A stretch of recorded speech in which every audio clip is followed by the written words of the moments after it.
Hello，大家好，我係小叉嫂啊。哇，小，你做咩攞咗咁多嘅唔同嘅汽車用品出嚟嘅？因為咧今次嘅影片咧就唔係同大家分享呢個 IT 嘅主題嘅，而係咧同大家分享下咧養車嘅呢個 topic 嘅。咁唔知大家知唔知道咧？其實呢個 UPS ANGLHK 咧就唔係我嘅第一個嘅 YouTube channel 嚟嘅。咁我第一個 YouTube channel 咧就係叫做香港養車用品店嘅。咁就唔知有冇睇緊呢條影片嘅網友咧，係之前喺我嗰度買過車品嘅。咁就喺評論區嗰度相應一下。咁我之前影片嗰度咧就同大家交代咗啦，小網販呢一個賣客製化成品嘅呢個模式咧就已經停止運作㗎啦。咁所以咧我就喺度清理緊公司嘅一啲庫存嘅。咁就發現到咧，哇！原來我嘅倉底入邊咧，仲有咁多呢啲汽車嘅用品咧，就係擲咗喺度。咁所以咧，我就將佢執晒出嚟咧，就送俾有需要嘅車友啦。咁因為數量都比較多啊，我就分開咗三份嘅。左邊呢度咧就係第一份。中間呢度咧就第二份，右手邊呢度咧就第三份。咁每一份入邊係有啲乜嘢產品咧？點樣參加呢個車品嘅抽獎咧？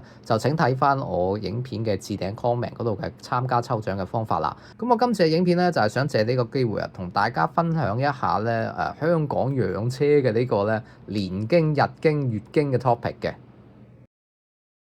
如果你正喺度考慮緊咧買唔買車好啊，試唔試下做車主咧咁樣，咁呢條影片咧你啊真係嚟啱咗啦，係絕對可以解答到你心中嘅疑惑嘅。咁如果你係做過車主嘅過來人咧，咁都歡迎嚟俾下意見嘅。咁我哋首先要諗一下咧，點解喺香港買唔買車呢個問題咧，會成日拎出嚟俾人哋討論嘅，成為咗一個月經咁樣嘅問題咧？咁就係因為佢係冇辦法達到一個一致性嘅意見嘅。咁點解會咁咧？我哋睇翻客觀數據。咁根據香港運輸署嘅數據咧，喺香港有私家車嘅家庭比例咧，就大概係17.2%。咁冇私家車嘅家庭比例咧，就係82.8%嘅。咁可以見到咧，絕大多數嘅香港嘅家庭咧，都係冇私家車嘅。呢個客觀數據就話咗俾佢聽咧，喺香港多數嘅人係唔需要有車先可以生活到，先可以生存到嘅。咁樣引申到咧，就係如果你將喺香港需唔需要買車呢個問題拋去一個公開嘅討論區咧，咁嘅結果咧就一定係少數派咧去問多數派嘅意見嘅，因為多數嘅人咧係唔需要有車，唔需要養車嘅。咁呢個討論咧就有少少似係有一個好中意飲咖啡嘅人咧，就去一個公開嘅討論區嗰度就問，需唔需要自己買一部咖啡機咁樣？喺香港咧，好多人中意飲咖啡嘅，咁但係你客觀嚟講，喺香港飲咖啡嘅人對比起喺歐美國家飲咖啡咧，一定就冇咁流行嘅。咁更進一步咧，就話你飲咖啡要中意到自己去買一部咖啡機咧，咁呢個咧就更加係少數之中嘅少數啦。咁所以咧，如果你喺一個公眾嘅平台嗰度去同人哋公開去討論到底需唔需要買一部咖啡機，咁我真係相信咧，好多人會俾你一個 negative 嘅意見。咁所以咧，如果你喺一個公開嘅討論平台嗰度咧，將到底香港需唔需要買車呢個問題咧攞出嚟討論嘅話咧，你得到嘅好多回覆咧就係話呢個香港啲公共交通世一嘅喎，你買車養車呢啲真係交緊智商稅嘅喎，你香港嘅養車成本咁貴，咁你完全 justify 唔到嘅，咁你會見到好多呢啲集中喺養車嘅缺點啊、劣勢啊、浪費啊呢啲咁樣嘅觀點上邊嘅原因咧，就係因為呢個社會絕大多數人客觀上邊佢哋都係唔需要養車嘅，大家一定要明白。好啦，咁如果反翻過嚟講，如果你去到一個車主專屬嘅討論區、同好圍爐嘅 private group， 咁啊去到呢啲地方去討論咧，咁你又會產生有另外一個問題喎，就係因為咧喺呢啲車主群組入邊，每一個車主啊，佢自己都已經花緊好多嘅錢去買咗車去養緊車，咁佢好多情況下咧就會有意無意咁樣啟發咗呢個自我保護或者個自我說服嘅呢個機制，佢一定要講服你買車都係有需要嘅，咪先佢咪自己打自己嘴巴，佢點樣可以一方面咁樣同你講話喂，其實咧就係你又唔需要買車，但係自己又養車咁樣嘅咧？咁所以咧，如果你去到呢種車主群組嗰度啊，啲咩車主版呢啲咁嘅地方去討論嘅時候咧，咁你又好有可能咧受到呢種幸存者偏差嘅認知偏差咧，左右到你自己本身嘅諗法嘅。咁再退一百步嚟講咧，即使係有人啊可以肯自己將自己抽離出嚟，好客觀咁樣去同你討論你到底需唔需要買車呢個問題咧，都係好難做到嘅。點解呢？因為買唔買車呢個問題本身就係一個主觀加客觀結合起身需要考慮嘅問題。你唔可以淨係考慮主觀我有幾咁中意車啊，而唔去考慮呢到底你客觀上邊養車需要幾多成本，俾你帶嚟咗幾多方便。你主觀同客觀呢兩樣嘢你都要同時咁考慮嘅。更加唔好講呢，喺主觀需唔需要養車呢個問題上邊呢，係好難去作出一個非常之具體嘅討論嘅。咁我就唔講嗰啲咩養車可以滿足到虛榮心啊，可以幫你溝多幾多條女啊，呢啲咁俗嘅嘢，我當大家都冇咁樣嘅需要啊，大家都係一個好正經嘅人嚟嘅。咁我就問你，你點樣去衡量兩樣嘢？第一樣嘢叫做駕駛樂趣，第二樣嘢叫做私人空間。呢兩樣嘢對於每一個人嚟講，到底佢值幾多呢？係冇辦法去做一個統一嘅討論嘅。喂，咁至於你話呢種主觀嘅養車感受係傾唔出答案出嚟，咁我傾客觀嘅總可以啦啩？係，你講得完全嘅冇錯嘅。不過我首先想問大家一個問題：如果一個人嘅身家係有1個億，咁我哋仲需唔需要主觀或者客觀咁樣去討論佢到底有冇需要買車呢？就算佢完全冇需要，佢有1個億身家，佢買部車擺喺度泊喺度，1年都唔用一次，我相信都唔會有人覺得有問題嘅。但係而家個問題係，聽緊呢條影片在座嘅各位，可能都係往呢個1億身家呢個路上邊去邁進緊啊嘛。咁所以對於我哋嚟講，到底買唔買車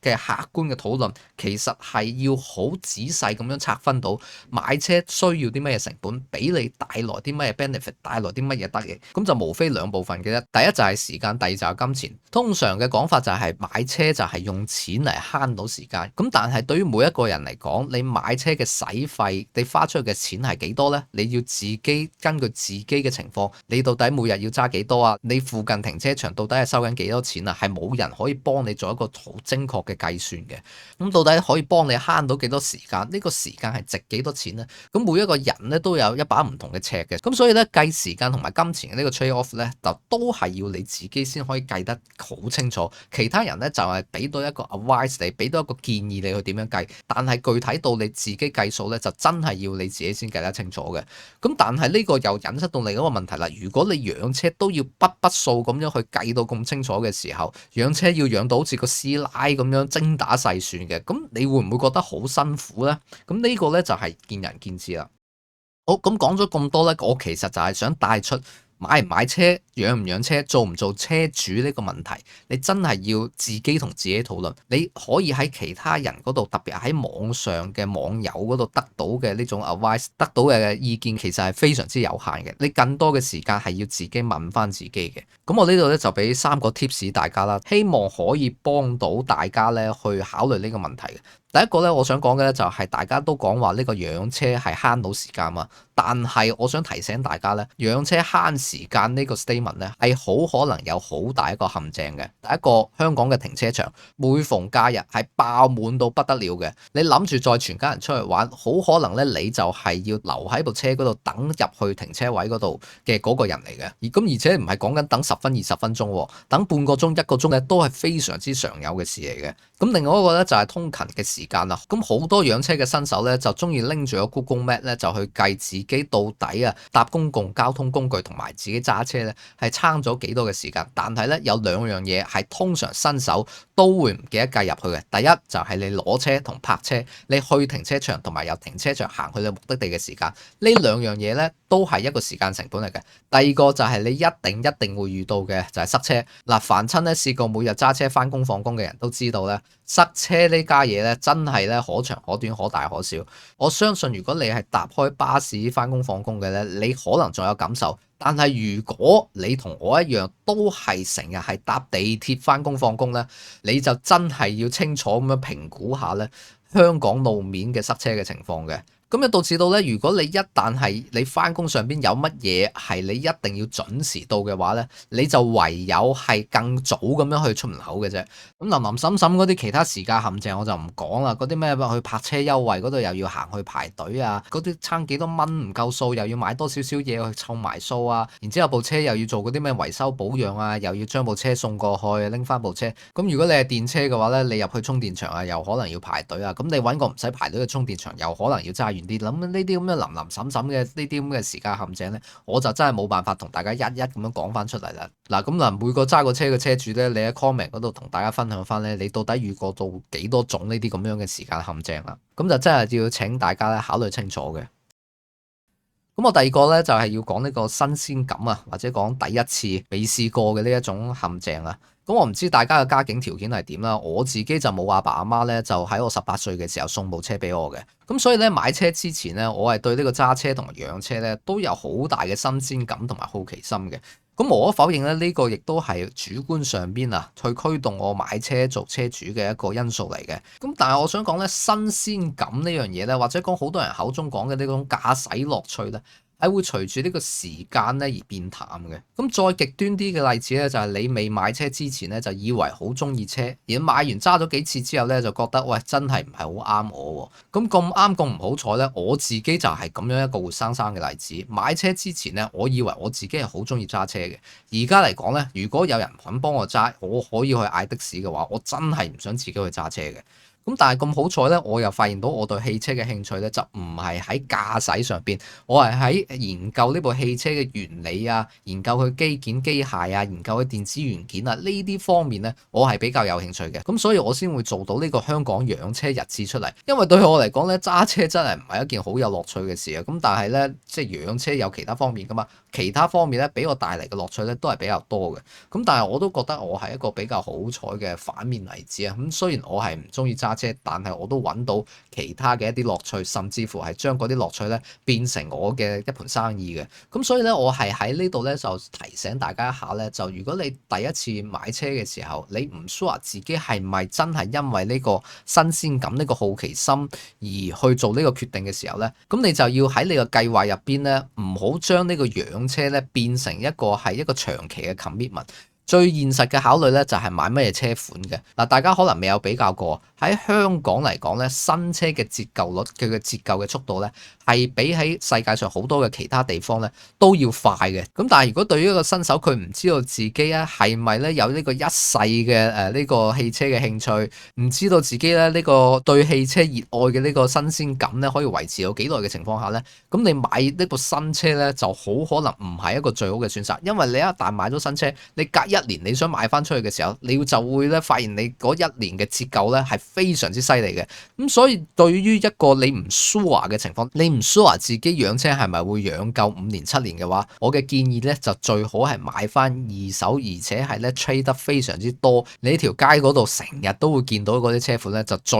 啱呢種情況噶啦。如果你嗰部車買咗1年半載，你都發現自己係非常之中意揸車，而且呢部車俾你帶嚟嘅樂趣，俾你帶嚟嘅價值係遠遠值翻你投入出去嘅金錢嘅話呢，咁你到時再換另外一部你心水嘅 dream car 呢，都未遲嘅。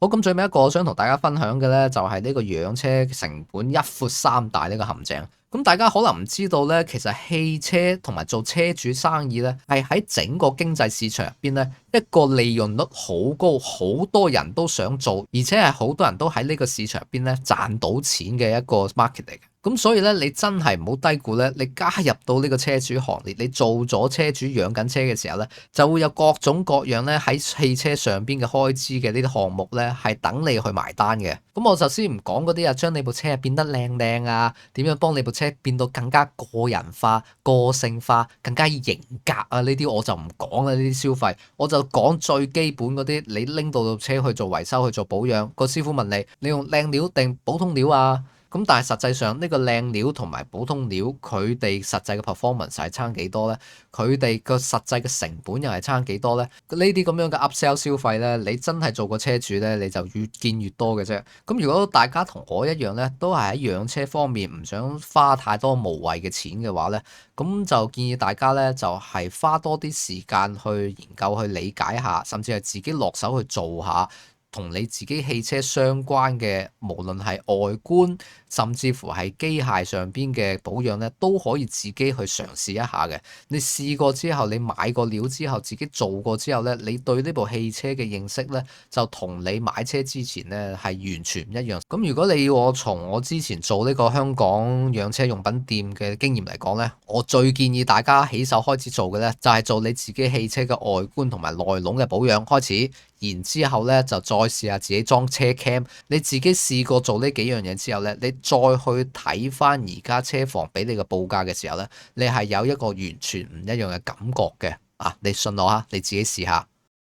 嗱，咁如果大家聽晒我成條片嘅分析咧，已經自己再問咗自己好多次啦，你都係50-50，唔知去唔去馬好，唔知到底自己買第一部車係咪一個好嘅選擇嘅時候，我就建議大家去馬。點解？因為如果你都經過深思熟慮，你都覺得自己係有一定需要嘅話，咁即係證明你嘅需要呢就唔係一個想要嚟嘅。呢部汽車你買咗之後呢，係多多少少都可以俾你帶嚟一定嘅 benefit 嘅。但係你而家嘅問題係唔係好 sure 呢個 benefit 是否 justify 到你花出去嘅錢啊嘛？咁但係呢，人一世咪一世。養車咧對我自己嚟講咧係 bucket list 上邊一個 item 嚟嘅。如果我呢一世人到我死嘅時候，我睇翻轉頭，哇！原來當初咧為咗嗰幾萬、10幾萬、20幾萬冇試過自己去養車嘅話咧，咁我一定會係後悔一世嘅。我建議大家咧，如果喺你嘅經濟上邊係大概都 OK 嘅，唔會造成一個勁大嘅經濟負擔嘅情況下，而你又50%-50%猶豫緊去唔去馬嘅時候咧，我就建議大家去馬。記住我頭先同大家講嘅嗰兩個方法，第一個考慮買一部唔好折舊得太快嘅車，第二了解多啲汽車嘅知識，唔好咁容易俾人哋劏水魚，做好呢樣嘢，咁樣你養車嘅體驗就算唔完美，就算未必 fulfill 到你一開始嘅諗法，但係都一定唔會等你後悔嘅。好，咁我呢條影片咧就講到呢度啦。咁就希望各位準備緊買車嘅，或者已經做緊車主嘅朋友咧，就喺留言區嗰度暢所欲言。我哋下次見，拜拜。